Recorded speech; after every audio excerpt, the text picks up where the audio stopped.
Welcome to the Free Library of Philadelphia Online. My name is Jason Freeman, and I'm excited to be here to introduce tonight's guest, Kali Fajardo-Anstine, a story collection featuring Latinas of Indigenous heritage experiencing the challenges of friendship and family in the American West. Kali Fajardo-Anstine's Sabrina and Corina won an American Book Award and was a finalist for the National Book Award, the Bingham Prize, and the Story Prize, among other honors.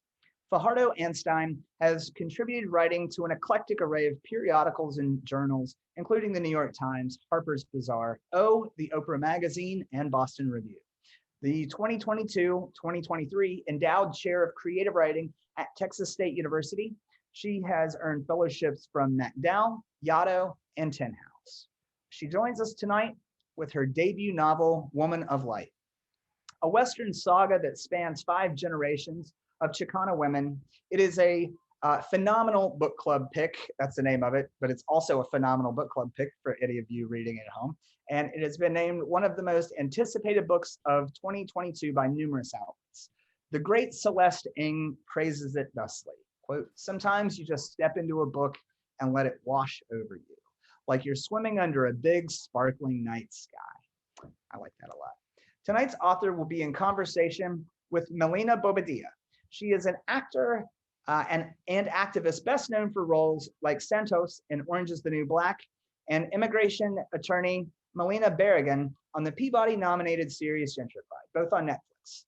A multi-hyphenate culture maker and critic, her other roles include educator, public speaker, voiceover artist, and host/co-producer with Futuro Media's Latino Rebels Live. Melinna is an alumni of UC Berkeley and NYU and is a proud first-gen daughter of parents born in Mexico. You can find her work on Netflix, Apple TV+, HBO Max, and forthcoming on Showtime and Amazon Freevee. So let's get right to it.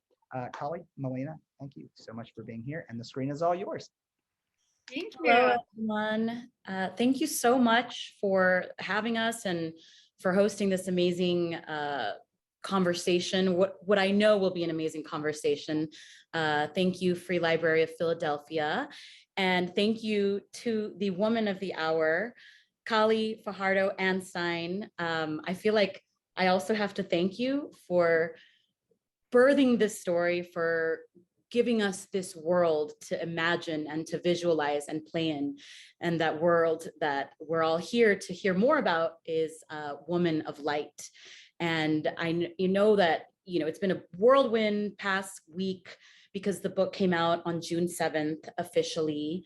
And I guess, let's just start with like a human check-in. How has this week been since Woman of Light has come out into the world? Yeah, well, first of all, hello, Melinna. It's so good to see you over Zoom and get to talk to you. And hello to everybody out there in the audience that's tuning in tonight. This has been just an astounding, wonderful experience so far. It took over 10 years to complete this novel, and it's being met with such joyous reception. I did 2 book launches in Denver, my hometown, and it was wonderful to see my readers, some who've been following me now for a couple books, but also many new readers who I have not met before, but they came and it was just really joyous. So it's been wonderful, but I went to Nashville. That was the first stop on the tour. And I signed a ton of books. I did an event at Parnassus. And I also got to go to the Country Music Hall of Fame, which was really fun. And then I went to Denver and I did my events in Denver. And then I flew to New York City and I just had this whirlwind few days in New York and I did several events there. So it's just wonderful to be sort of back home in my space. And I'm really excited to talk about Woman of Light with everybody tonight. Yeah. And it personally excites me that we're in the same time zone because usually when we communicate, we have to kind of figure out your time or my time. I'm based in Los Angeles. I happen to be working in New Mexico right now on a new TV show. And I know you're in Mountain Time again now. And you are close to the earth, the land, the place that kind of gave way to these stories. So I want to start off with a quote And I've seen it a lot in the way that your book is described. It's from the book, but I think this is really a lovely entry point. So the quote is, "There is one every generation, a seer who keeps the stories." What does that mean, and why is that important? The keeping of stories. Yeah, definitely. So that's a line that comes from our main character. Her name is Luz Lopez. So she's 17 years old in 1933 in Denver. And one of the things that she's inherited from her giant family of many, many generations, they are a mixed people of indigenous and Spanish ancestry, also other European ancestry. One of the things that she has inherited is her ability to see both into the past and into the future. And at one point, while she's learning to be a stronger tea leaf reader, her mother tells her that there is one every generation. There's somebody who's going to be the keeper of the stories that's going to pass them on. And I grew up in this large multicultural family. I'm one of 7 siblings. And I heard a ton of oral stories growing up from my elders, my great grandma, my Auntie Lucy, who Luce is based on. And it seemed really important that we kept our stories alive, because I come from people who not very many generations ago did not have the ability to even read novels, let alone write novels. So our stories were very impermanent because they were told through the oral tradition. And so they could be wiped out really quickly. But we kept them alive, and they were passed down over and over again. One of the things that I'm doing with Woman of Light is that these stories are now gathered into a permanent record, which is the physical book. I'm the first in the family to sort of collect everything into a novel form. But Luce, she's a seer. When we first meet her, she's on the banks of the river in downtown Denver. There's a festival going on. It's sort of a circus. And she's reading tea leaves for festival patrons, sort of for fun, and making money doing it. And so the whole point of like Luce being a seer, it becomes increasingly more and more important throughout the novel. And we realize that she's not just reading tea leaves anymore. She's actually having vivid visions of her ancestors in the past. And that's just so important for those of us who come from families where a lot of our history has been erased, and we need to work really hard to retain it. Luce the seer. So there's this kind of dual component, the way that I'm processing it, of being a storyteller. When we see it, the way that Luz manifests it, it's from this empathic path.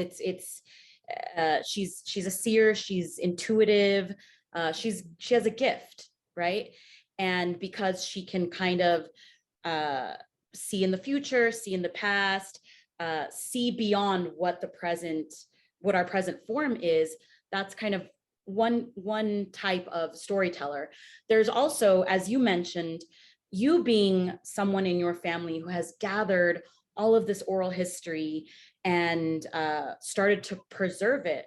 So I kind of want to talk about that, that beautiful kind of woven together part of this story, where there's Fajardo-Anstine's family oral histories, and then there's also the historical fiction in the world of Woman of Light. So can you talk a little bit more about how those family stories inform this, and what, without giving too much away, if you can tell us if some of those stories came up in the book? Yeah, definitely. So one of the things that you should all know about Woman of Light is that this is a novel that is very much inspired by my own personal family history. We're following characters like Luz Lopez and her older brother, Diego. Diego's a 21-year-old snake charmer and factory worker, directly based on one of my uncles. I had never met him. He died before I was born, but I knew that he had been a snake charmer for extra money. Luz and Diego come from Southern Colorado. They've been abandoned by their father. He's a Belgian coal miner, and he has had children with their indigenous mother. That's also directly based on my family history. They walk north to the city, they take trains, they hitchhike, and once they get to the city, they live with their Auntie Maria Josie. And Maria Josie, she's this wonderful queer woman. She dresses in more masculine clothing, and she's sort of a no-nonsense character, and she really takes care of them after their abandonment. A lot of this is all based on my own life, my own family. But the thing that's different about Woman of Light is that I let all of these characters have their own autonomy. Once I started writing them, once I started putting them down on the page, I realized that they were sort of living, breathing beings in a way. And I couldn't sort of wrangle them into the family history in a direct path. I had to allow them to be full characters, to make mistakes, to go off the path. So Luce, throughout this novel, we also see her coming of age. So not only is she reading tea leaves and she's hanging out with her snake charming brother, she also has to get a job working for an attorney in town. It's the Great Depression.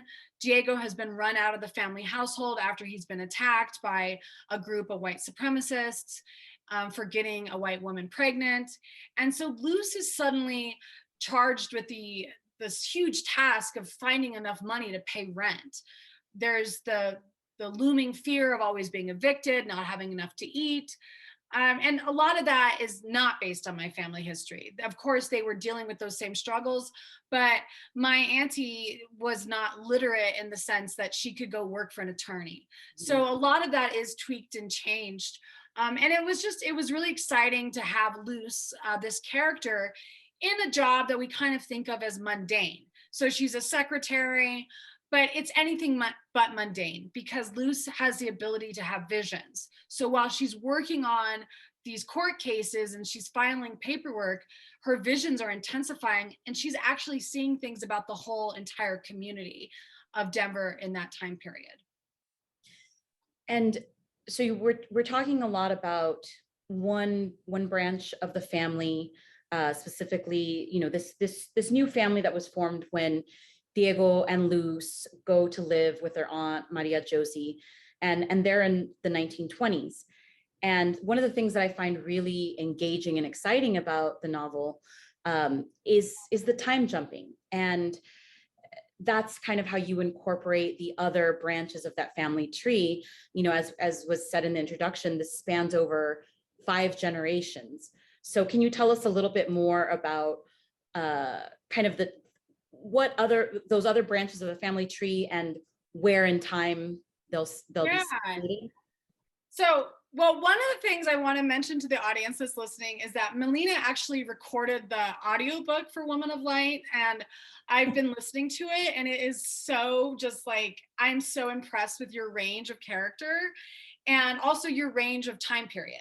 So when we're in the 1930s, in the audiobook, it has a different sort of feeling, a different cadence. But the other time period that we visit is the 1890s to the early 19-teens. And that is the grandparent generation of Luz and Diego. So the grandparents, they are Simodicia Salazar Smith. She's a sharpshooter, and her husband Pidre, who owns a Wild West circus. And I sort of based it on a combination of Wild West shows, but also these famous amphitheaters that we have in Denver, like Red Rocks. And so this generation of the family, they live in the fictional area of the Lost Territory. And this is the territory that Mexico lost to the United States. So when we're in the Lost Territory, when we're back into the Old West, things are a little bit more magical in the novel. There's a lot more sort of circus elements. There's a lot more fantasy that's happening, but it's also deeply rooted to the land and the stories of the family still. So going back and forth between these two time periods, 1930s, 1890s, I thought it would be very difficult, but in fact, it wasn't. It was really liberating and fun to think about the fact that these two time periods, one is set in the urban West in Denver, and the other is set in the Lost Territory. They actually touch. And this is the first generation in my family that would have lived a very rural existence. They lived in small villages, and suddenly they're thrown into the city.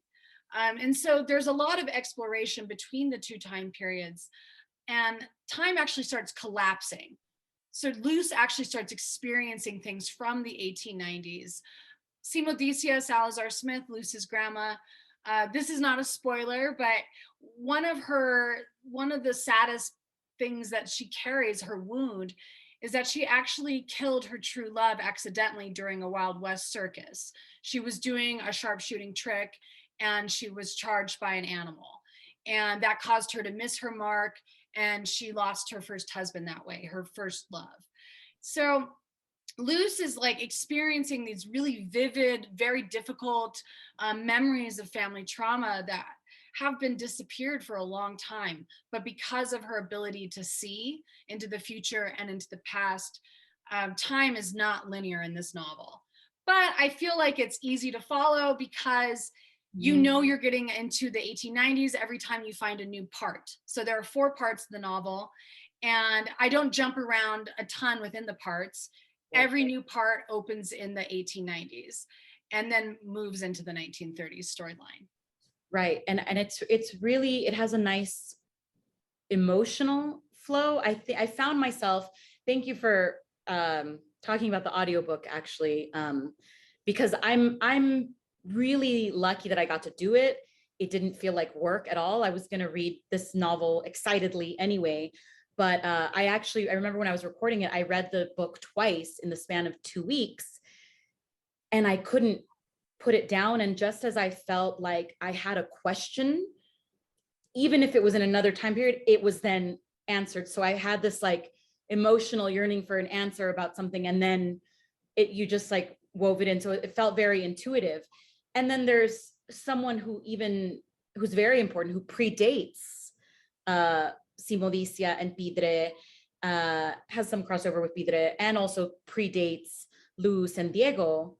You know who I'm talking about. Is that? Yeah, the Sleepy Prophet. Yes. Let's hear a little bit. I'll read a little bit from her voice. So let's do it. Yeah. So the beginning of the book, it's a prologue. And the prologue opens in 1868 in the Lost Territory. So I'm just going to read the very first page, and I want people to get a sense of the sort of fable-like tone of the prologue.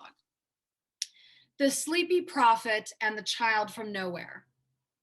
The night Fortudes Marisol Ortiz rode on horseback to the northern pueblo Pardona, a secluded and modest village. The sky was so filled with stars it seemed they hummed. Thinking this good luck, Fortudes did not cry as she left her newborn on the banks of an arroyo, turkey down wrapped around his body, a bear claw fastened to his chest. Remember your line, she whispered before mounting her horse and galloping away. In Pardona, land of early sky, the elder Desideria Lopez dreamt of stories in her sleep. The fireplace glowed in her clay home as she whistled snores through dirt walls, her breath dissipating into frozen night. She would have slept soundly until daybreak, but the old woman was pulled awake by the sounds of plodding hooves and chirping crickets, the crackling of burnt cedar, an interruption between dawn and day. Enough is enough, Desideria muttered and cursed as she slow rolled from her bed onto her bald feet, the noises maddening as she stood. Her back was permanently bent in a slight L, and her long woven skirt brushed the floor matted in sheepskin. She wrapped herself in a white shawl and slid her hands into fox fur mittens, fingerless to easily handle her tobacco. Her pipe was formed of mica clay, and the sparkling burn illuminated Desideria's grooved face as she hobbled toward the door, soon fastening a red handkerchief beneath her broad chin. The warmth of her breath tried to linger inside the home, but Desideria hacked into a phlegmy cough and wrangled the air back into her lungs. You're coming with me, she spoke, and walked outside. Known as the Sleepy Prophet, she was an important woman in Pardona. During ceremony, she went into trance, recollecting 1,000 years worth of visions and dreams, but her output was unsteady. Many years later, when radios had come into fashion and everyone had a massive box near the altars beneath the vigas, the few who still remembered Pardona recalled Desideria Lopez and how her spirit antenna was often broken. But sometimes, many times, it worked just fine. And I love the way you do the Sleepy Prophet's voice in the audiobook, because she sounds like very old and very wise. And I just don't have your skill level. I want to be an actress as a little girl. so yeah, you have to listen to the way Melinna does the Sleepy Prophet's voice. It's really astounding. Thank you. That was, Desideria, I feel, opening the book with Desideria, and it provides such a rich foundation for the emotional journey that we eventually go on with Luz, with Simovicia, with Diego, etc. And I think I'm really excited by that family lineage of being able to be a seer, a prophet, an empath.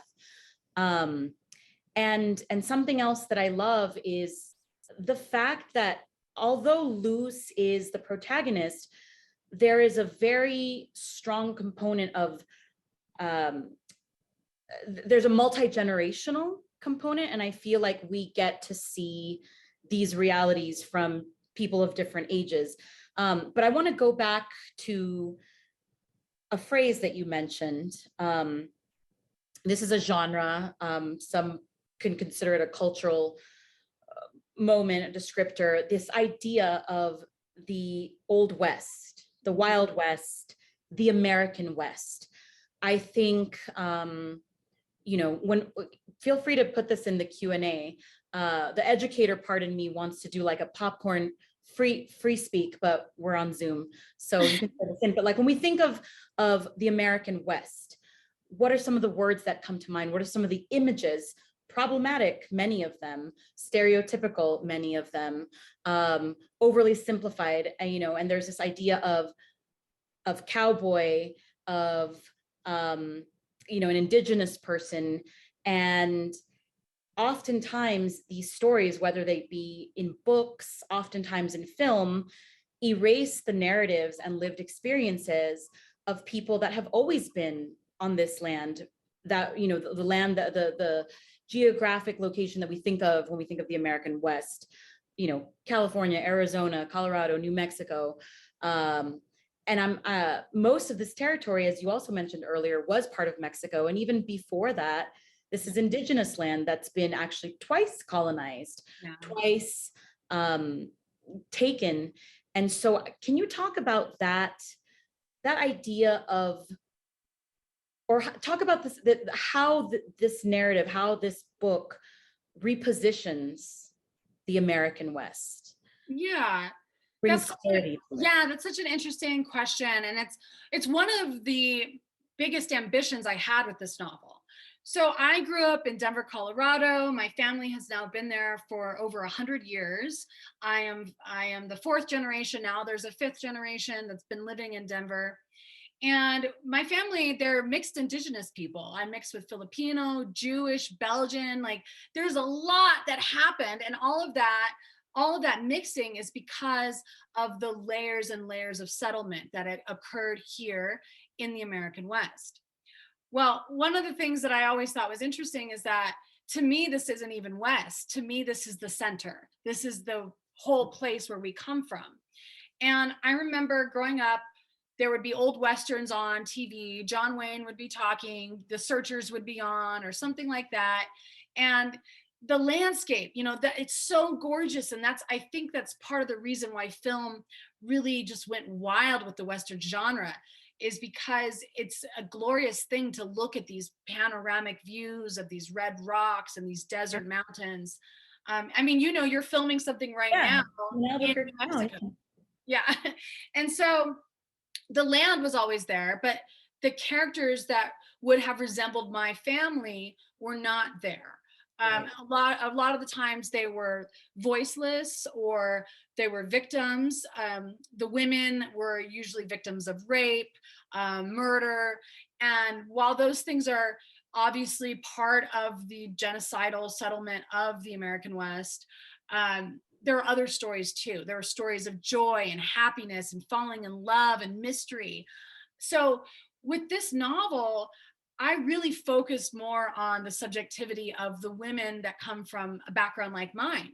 Like Simodicia, though she has this sort of tragic backstory that they call her at one point, there are newspaper clippings in this novel. Yeah. And the newspaper clippings, they're inspired by a lot of the research I did. And at one point, one of the newspapers calls her a murderous Mexican. And not to spoil anything about Simodicia, but Simodicia refuses to be a victim. She's very in your face. She's very bold. And at one point, when we first meet her, she's doing a Wild West circus show.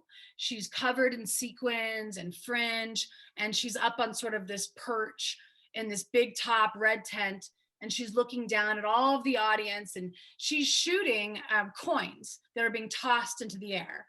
And she gets heckled. There's a white man that comes to her show. He begins heckling her, saying that, oh, she's a charlatan. They planted the coin. She's not really hitting her mark. And Simodicia loses her temper, and she shoots the beer out of the guy's hand. Like it just explodes in his face. And that bitch shot me. Yeah, he goes, yeah, that's the line. He goes, the bitch shot at me.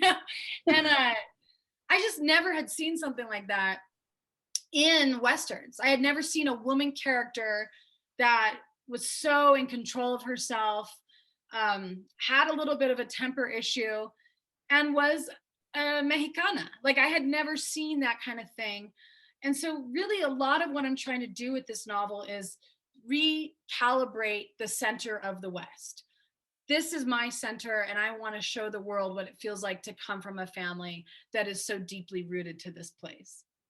I love that. And I have to say that I would like to be the president of the Simodicia fan club. You know how much I absolutely adore her. And there was like something that took over when I was reading her chapters. And I mean, she's phenomenal. And you're right that not even in films that are only about the Wild West, but in film and television overall, even now, even work that is set in the present day, oftentimes representations of brown women, of Latinas, of mixed race, indigenous, Chicanas are often boiled down to about 4 or 5 different stereotypes, whether they be virgin whore, suffering, overly Catholic, subservient, servile, maybe service worker. And, you know, what I love about your writing is that these people, these characters are made whole. They are offered to us in their full spectrum of humanity. And I want to kind of talk about that also before I move on to the Q&A, because I see it, there's several here, and I could go on, you know, I can talk about this for hours. But if you could speak a little bit about that idea of, you know, why is it important to write flawed, fully humanized characters? Because I think, you know, some of the folks, I fell in love with so many of them, and, you know, they make certain decisions that I was like, no, don't do that, or good for you. But I was invested. Yeah. Even if I didn't agree. Like, so what is, and I'm not saying I didn't agree with I love the writing, but and that's what was refreshing about it, that they were making, you kind of set them free and let them make their own choice. Like, I don't know how you do this. You're like a conduit. So yeah. Well, that's such a good question, because, you know, some readers have gotten really frustrated with these characters because they're like, well, the book is great, the writing is great, it's so poetic, it's so beautiful, but that character made a choice I don't like, so I don't like the book. You know, and I think that's so funny. I think it's funny because in our own lives, our family members, our friends, our partners, people make decisions sometimes that are really hurtful and harmful, and we just want to shake them and say, what are you doing? Like, don't make poor decisions like that. But that's, you know, being a human means that you make mistakes. Yeah. And I think it's really important, especially for people who come from oppressed and marginalized backgrounds, to know that you don't have to be perfect all the time. You don't need to be the model oppressed person. Like, Exactly. and with my characters, Luz, for example, you know, she's never had a relationship when the novel opens. She's a teenager. She's never had sex before. She's never had a serious boyfriend or girlfriend or anything like that. And for her to find herself, it's gonna get messy. She's like a young teenager navigating a really dark time in American history. It's the Great Depression. People are lined up in soup lines. You know, Luce works also as a laundress. So not only does she read tea leaves and go to work at the law office, early in the novel, she's washing clothes and she's going from house to house and she's picking up sacks of clothes. And she's seeing all kinds of things. She's seeing these long soup lines of men just waiting and waiting for free food. They can't afford to eat. She has to step over eviction piles. People's things are thrown out into the streets. And she also sees a lot of violence. The KKK was huge in Denver. Our mayor was in the Klan, met several city council members, and their presence is made known throughout this novel. So not only is she navigating the fact that she doesn't have very much money, the world around her is filled with violence. She also needs to figure out, like, what do I want in sexual relationships and romantic relationships? And I can imagine that was probably very hard to find out what she wanted while all of this chaos is happening. So when I set Luce up to go on her journey, I listened to her. I didn't just force her to go become a very sweet, good girl and fall in love right away and marry that person and be with them for the rest of her life. She is a fully autonomous character and she grows throughout this novel. She really comes to find out who she is. And I want readers to actually have the experience of finding out more about themselves. Right. And that's why it's important that we have characters who make mistakes, who sometimes do bad, quote unquote, bad things, because it allows us to think about who we are. And it's better if a fictional character does those things rather than ourselves. Right. So if our characters are always one-dimensional, if they're always good or always completely bad, that doesn't give you any room to analyze yourself and your own actions. So yeah, through these characters, I really hope that readers can reflect on, well, what was I like as a teenager? What am I like now? What are the ways that I let my family down? Or what are the ways that I lift them up? All of that is here in this novel. And yeah, that's one of my favorite things that readers are coming up and saying. They're like, I cannot believe Luce went into that closet. like, yeah. When I read that, and if you haven't read it, remember this moment, you know, that we're talking about, and you'll understand why. But when I read that part, I was like, what? And then, you know, that's what was so beautiful about, you know, as a performer, as an actor, it was exciting and it was so fulfilling to narrate the story because I was on that emotional journey. There were some times where I would start crying, but I had to hold it together so I wouldn't break, you know, my voice professionally. But it was so easy to just let it wash over me, and it informed that. So I just want to, you know, before I move on to the questions, I want to say that although this is a work, you know, it's classified as historical fiction, the characters that you give us, that you've given to the world, and the context in which you put them in, I think is a form of justice. I think it's a form of actually righting past wrongs, or, you know, it's part of this work that we still have so much to do of. And it's a way to actually make the narratives around the American West more realistic, because there is no Wild West or American West without Indigenous people and without Mexican people who may be, you know, mixed race, or some of them might identify as indigenous. And so a story that puts us front and center is critical. It's such a breath of fresh air. So now I'm going to move on to some of the Q&A. So everyone, please jump in. Don't be shy. Throw your questions in there. If not, I have a zillion more for Kali, because like I said, I read this book twice, silently and out loud. So I'm the annoying girl in the front row of class that will keep raising her hand.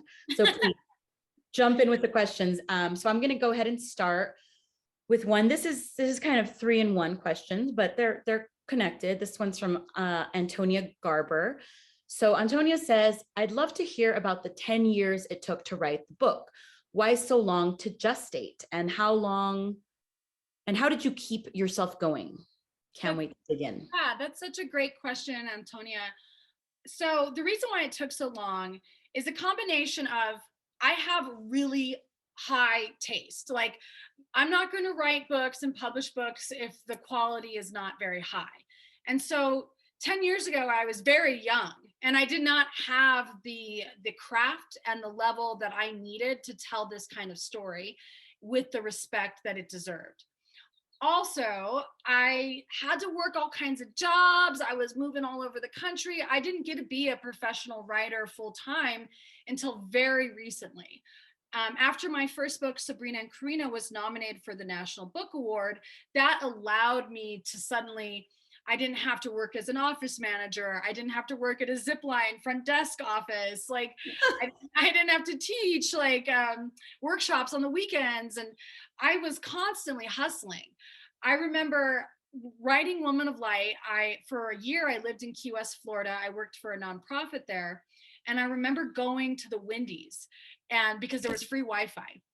And I would go and sit at the Wendy's on my lunch break, and I would look out at the ocean, and I would just miss Colorado, and I would work on my novel every day. And that it would get done little by little. But another reason why this novel took so long is because of the extensive amount of research. Every page, every scene is filled with real details that I pulled from research. I'm thinking of examples like, so there's a Klan march in this novel. Luce is working at David's office and they hear what sounds like thunder. And so it's this rush, they go outside, they're like, is a storm coming? What's happening? And suddenly you see this massive KKK rally that's coming down the streets.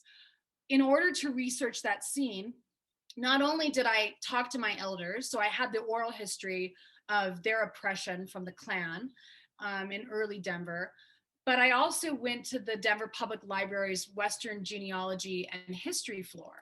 And this is one of the largest archives in the American West. They actually had Klan robes in the collection. And so I had to go, and I remember holding these robes and just feeling very scared and sad. It was like coming across a serpent's skin, a shed serpent skin, and realizing that the snake was still nearby. Even though these were from the past, I could feel that hatred was still lingering in the air. And one of the examples of research that made its way into the novel in that research session was I was just completely floored that there were baby robes. There were robes to fit toddlers. And at one point, Luce looks out into all the faces, or all the hidden faces, and she sees that there are babies. She sees that people have brought their little children and they're marching up the streets. So the novel, it took so long, but I think now that I get to be a professional author, I get to do this full time. Next year, I'll be teaching at Texas State. I think because of that, I'll be quicker with my next book. But this, the reason I kept going is because this felt like my life's mission. This was my passion. This was a way to honor my family. And it felt very important. And I knew that if I didn't write this, no one would write this. No one would ever tell these stories, and they would disappear. And so one of the other things I'm trying to do with Woman of Light is I want to encourage people talk to your elders, collect your stories, save them, because things can just disappear in one generation. You know, how many of us, you know, we know people who don't even know their grandparents, or they never met them, or they don't know their names, and just very sad things. And with this novel, I want to encourage people, hold on to your family stories. It's vital. Thank you.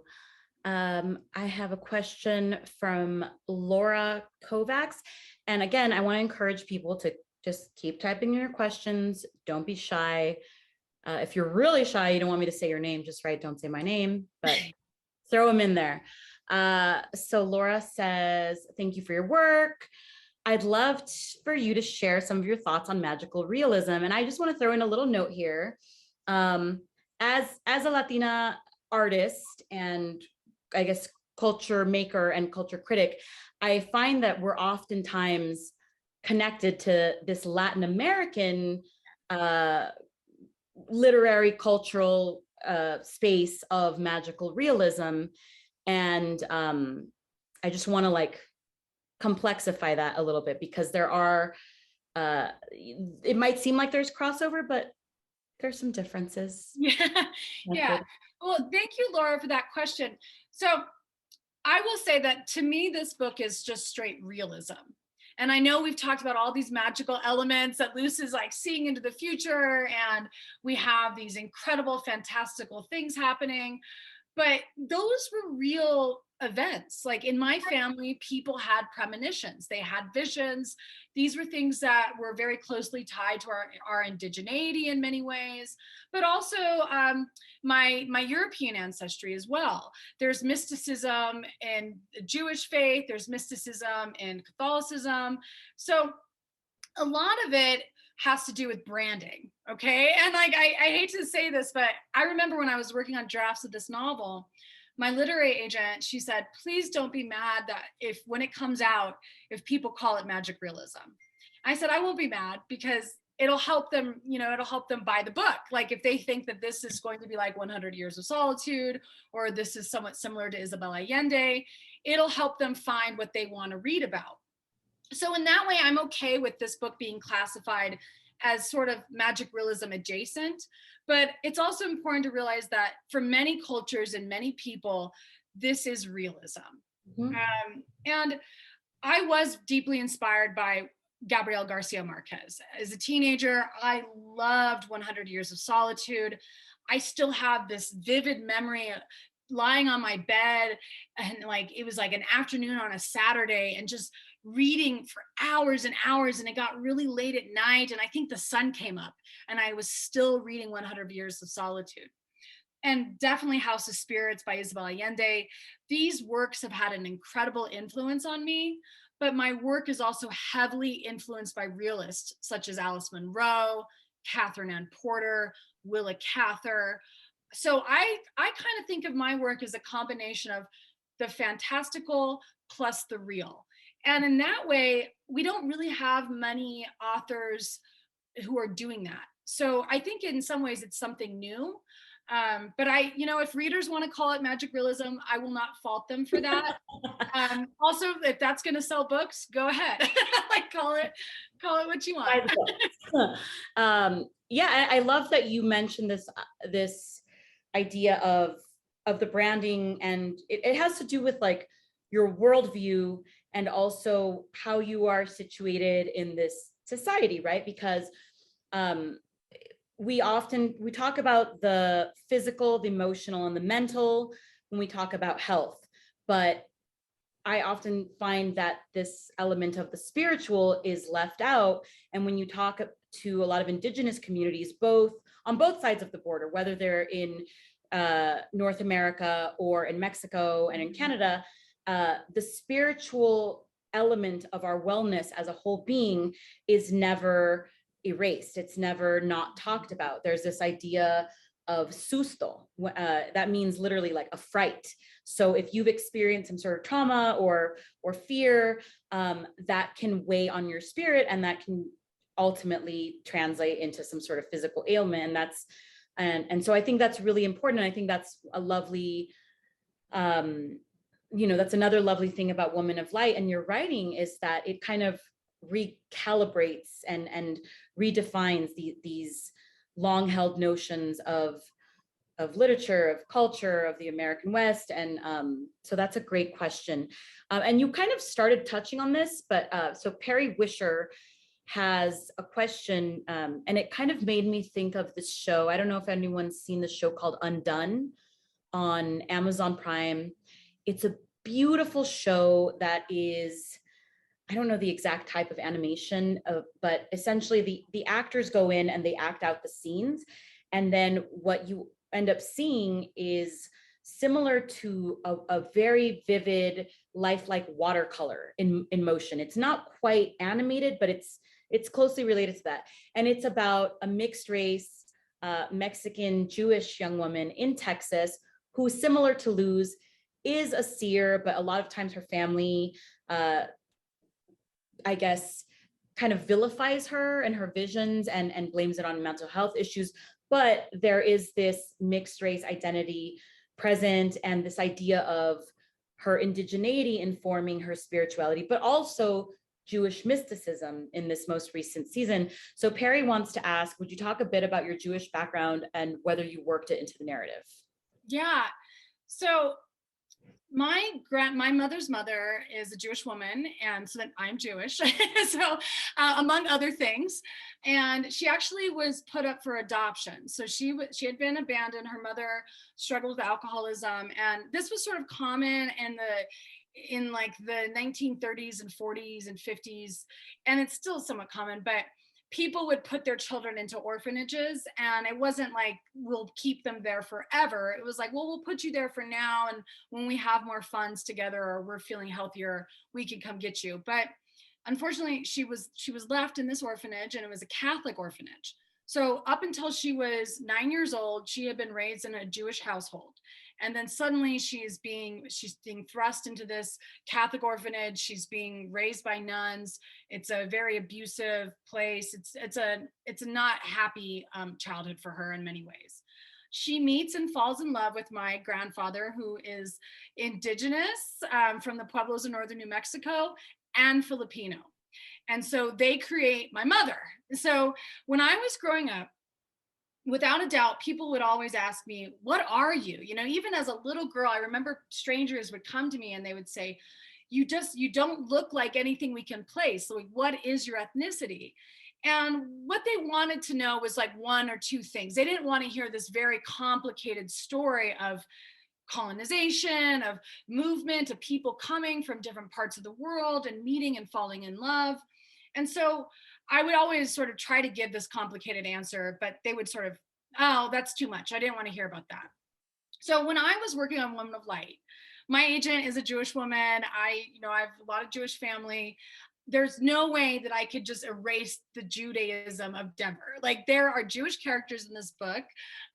One of my favorites is Natalia. She's the dressmaker. And so Luz's best friend is named Lizette, and Lizette is just firecracker. She's always she's drinking in the middle of the day. She's making beautiful clothes.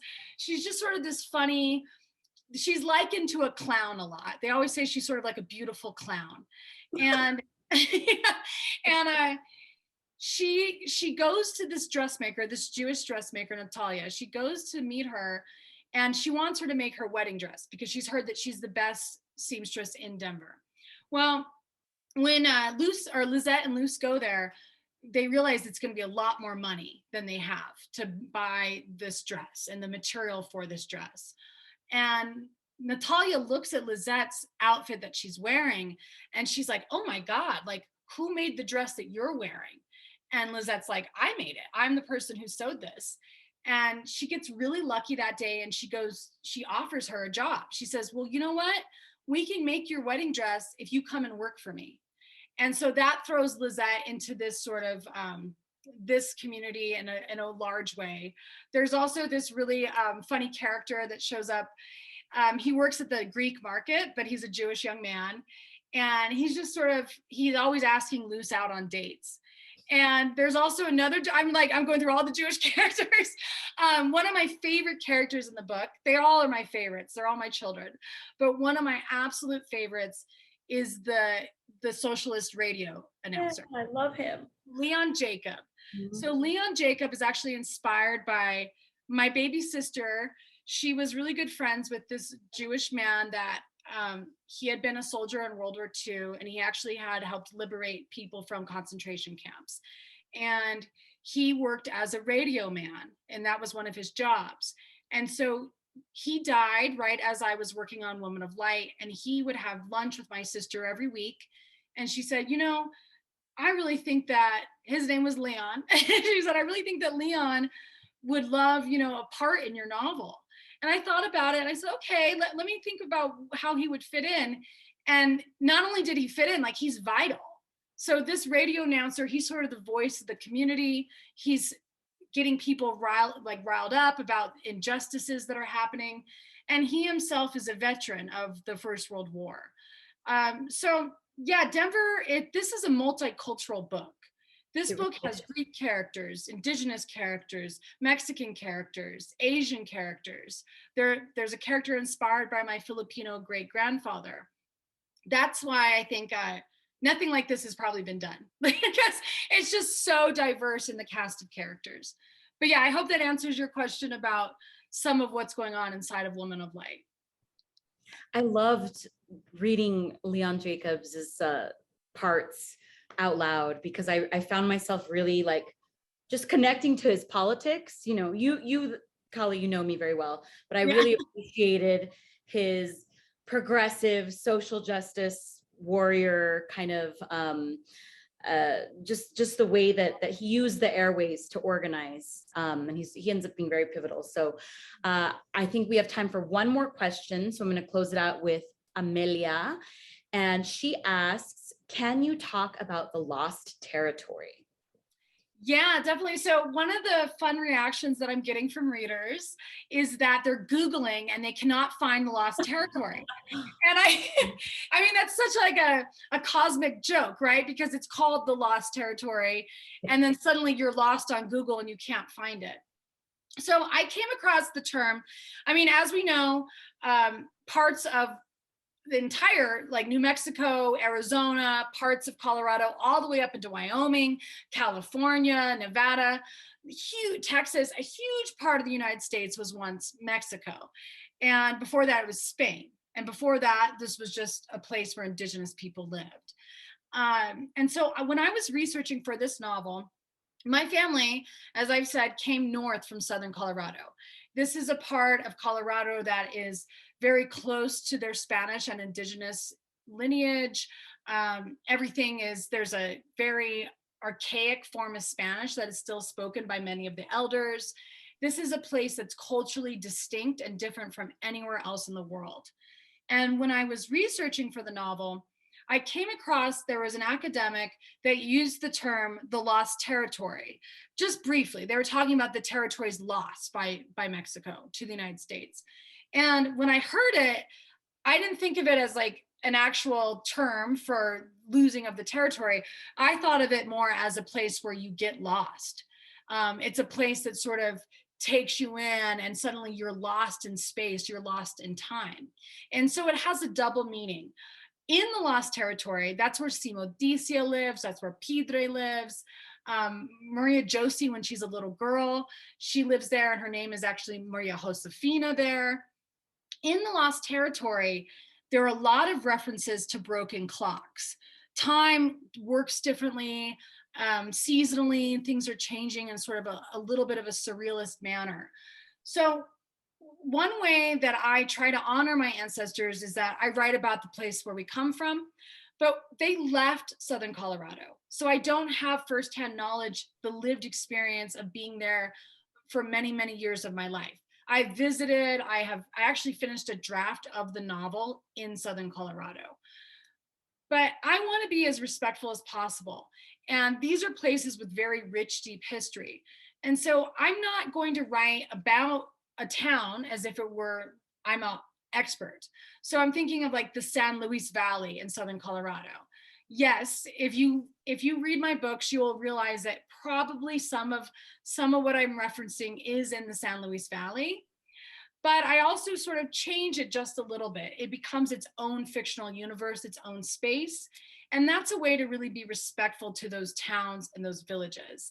I don't want to get anything wrong.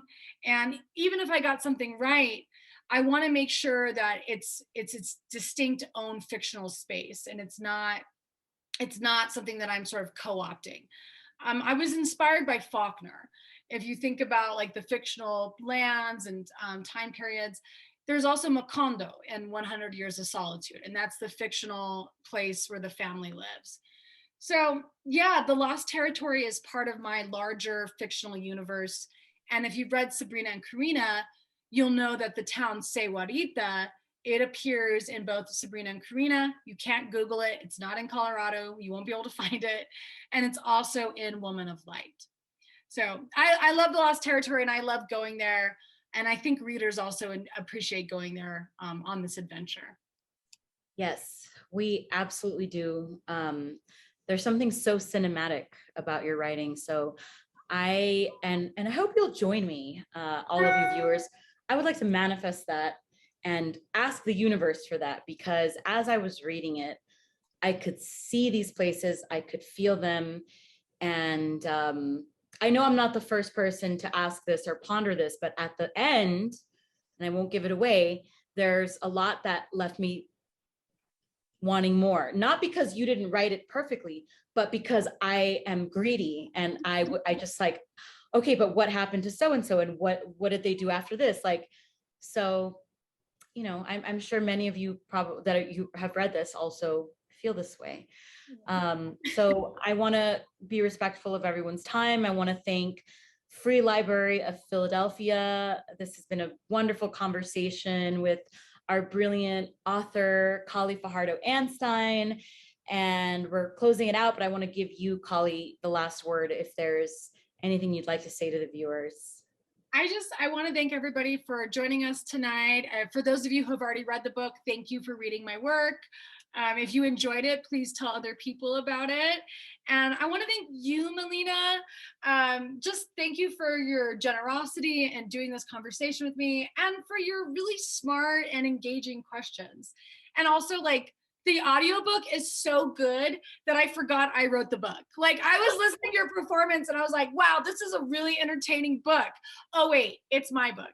But you wrote the script for what I performed. I mean, it's just so incredible the way you read all the characters, and yeah, it's really fun. It's a really fun listen. So thank you to the Free Library of Philadelphia. Thank you to everybody here tonight. And yeah, I hope you enjoy Woman of Light.